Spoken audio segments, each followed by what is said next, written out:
মহা cartoon TV. জাদুর cycle. কোনো এক গ্রামে সিমরান নামের এক মেয়ে তার মা বাবার সাথে থাকত। সিমরান খুবই বুদ্ধিমতী আর ছটফটে ছিল। তার মা বাবার কাছে তেমন টাকা পয়সা ছিল না, তারা শুধু কোনোরকম ভাবে ঘর চালাতো। সিমরানকে স্কুলে যাওয়ার জন্য জঙ্গলের ভিতরের রাস্তা দিয়ে যেতে হতো, আর জঙ্গলের ভেতরের লম্বা রাস্তা দিয়ে যেতে যেতে সিমরান ক্লান্ত হয়ে যেত। এতে বিরক্ত হয়ে সিমরান একদিন মা বাবার সাথে কথা বলল। মা, আমার স্কুলে যাওয়ার সময় খুবই অসুবিধা হয়, তোমরা কি আমায় একটা সাইকেল কিনে দিতে পারো? মা, আমরা তো ঠিকভাবে খাবারের জোগাড় করতে পারছি না, আমরা তোকে সাইকেল কোথা থেকে এনে দেব? পুরনো হলেও চলবে। আচ্ছা, কিছুদিন তো অপেক্ষা কর বাবা, আমি কোথাও না কোথাও থেকে জোগাড় করে তোকে সাইকেল অবশ্যই কিনে দেব।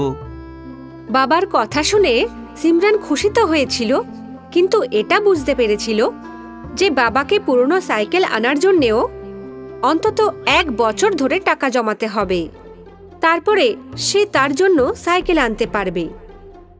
মনে নিরাশা নিয়ে সে স্কুলের দিকে এগোতে থাকে। কিছু দূর যাওয়ার পরে সে রাস্তায় একটা গাছ দেখতে পায়। গাছের আশেপাশে প্রচুর নোংরা আবর্জনা ছিল, যা দেখে সে সেই নোংরা আবর্জনা পরিষ্কার করার কথা ভাবে, আর কিছুক্ষণের মধ্যেই সে ভালোভাবে সেখানকার সমস্ত আবর্জনা পরিষ্কার করে ফেলে। তখনই সে গাছ থেকে একটা আওয়াজ শুনতে পায়। তুমি কত ভালো মেয়ে, অনেক লোক এখান থেকে যাতায়াত করে, কিন্তু তারা সব সময় জায়গাটাকে নোংরা করার কথাই ভাবতে থাকে। আমি প্রথমবার এমন একজনকে দেখলাম যার মনে পরিবেশ পরিষ্কার করার কথা চলছে। কথা বলতে থাকা গাছকে দেখে সিমরান খুবই অবাক হয়ে যায় এবং তাকে জিজ্ঞাসা করে, আরে, আপনি তো একটা গাছ, আর আপনি কথা কি করে বলছেন? এটা ভগবানের শক্তি যে উনি আমাকে এইভাবে বানিয়েছেন, নয়তো এই মানুষেরা আমাদের মতো নির্বাক গাছেদের নিজের আরামদায়ক জীবনের জন্য এইভাবেই ধ্বংস করতে থাকবে। কিন্তু আপনি কথা বলার শক্তি কি করে পেলেন? এই জঙ্গলে কি এরকম আরো অনেক গাছ আছে? না, এখানে আমি এমন এক গাছ আছি যে জাদুর। জাদুর গাছ? হ্যাঁ, আমি একটা জাদুর গাছ। অনেক সময় আগে আমাকে একজন পরী এই শক্তি দেন, যাতে আমি আমার বাকি সঙ্গীদের আশপাশের পরিষ্কার নিজের জাদুর দ্বারা করতে পারি। কারণ কোনো মানুষ তো এই কাজ করবে না, কিন্তু তোমার এই কাজের জন্য আমি খুব খুশি হয়েছি। বলো, তুমি কি চাও? আমি আজকেই সেই জিনিস তোমায় এনে দেব। আমার তো শুধু একটাই সাইকেল চাই, যাতে আমি স্কুলে আরামসে যেতে পারি। ব্যাস, এত ছোট ইচ্ছা? আমি অবশ্যই পূরণ করব।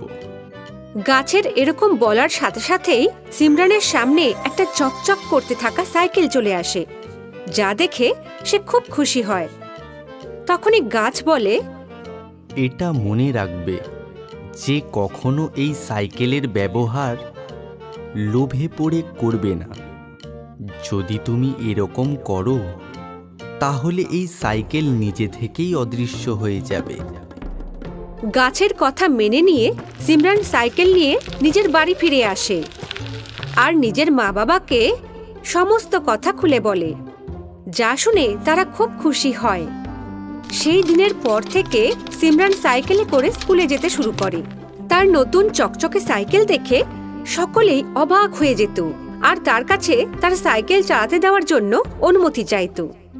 তারপর থেকে সে নিজের সাইকেল সবাইকে চালানোর জন্য দিয়ে দিত। কিন্তু কিছুদিন পর তার মনে লোভের সঞ্চার হয়, আর সে ভাবে, কেমন হয় যদি আমি এদের থেকে পয়সা নেওয়া শুরু করি? কিছু তো টাকা উপার্জন হবে। এটা ভাবতেই সিমরান পরের দিন থেকেই সবার থেকে সাইকেল চালানোর জন্য পয়সা নেওয়া শুরু করে দেয়। এরকম সিমরান বেশ কিছুদিন করতে থাকে। একদিন যখন সে নিজের ঘর থেকে স্কুলে যাওয়ার জন্য তৈরি হচ্ছিল, তখন তার সাইকেল হঠাৎ উধাও হয়ে গেল। এটা দেখে সে খুব অবাক হয়ে যায়। তখনই তার মা বলে, টাকা উপার্জন করার লোভে দেখো তুমি নিজেরই ক্ষতি করে দিলে। তোমাকে ওই জাদুর গাছ বলেছিল না যে কখনো লোভে পড়ে এই সাইকেলের ব্যবহার না করতে, কিন্তু তুমি তো করলে। ও মা, আমি ভুলে গিয়েছিলাম। আমার দ্বারা অনেক বড় ভুল হয়ে গেছে। এবার আমি কি করব মা? এবার ভুল থেকে কিছু শেখো আর এই ভুলটাকে শোধরাও, যাতে এটা আবার না করো। আমরা কিছুদিনের মধ্যেই তোমার জন্য একটা পুরনো সাইকেল জোগাড় করে দেব। লোভে পড়ে সিমরান উপহারে পাওয়া সাইকেল হারিয়ে দিল, আর সেটা কখনো পেল না। কিন্তু হ্যাঁ, সে তার ভুল থেকে কিছু শিখল আর জীবনে কখনো লোভ না করার প্রতিজ্ঞা করল। তাহলে বন্ধুরা, এই গল্প থেকে আমরা এই শিক্ষা পাই যে আমাদের কখনো লোভ করা উচিত নয়। হ্যালো বন্ধুরা, আমাদের কমেন্ট করে অবশ্যই জানান যে আপনাদের এই গল্পটি কেমন লাগলো। এই গল্পটিকে অবশ্যই লাইক করুন আর নিজের বন্ধুদের সাথে শেয়ার করতে ভুলবেন না। বাই।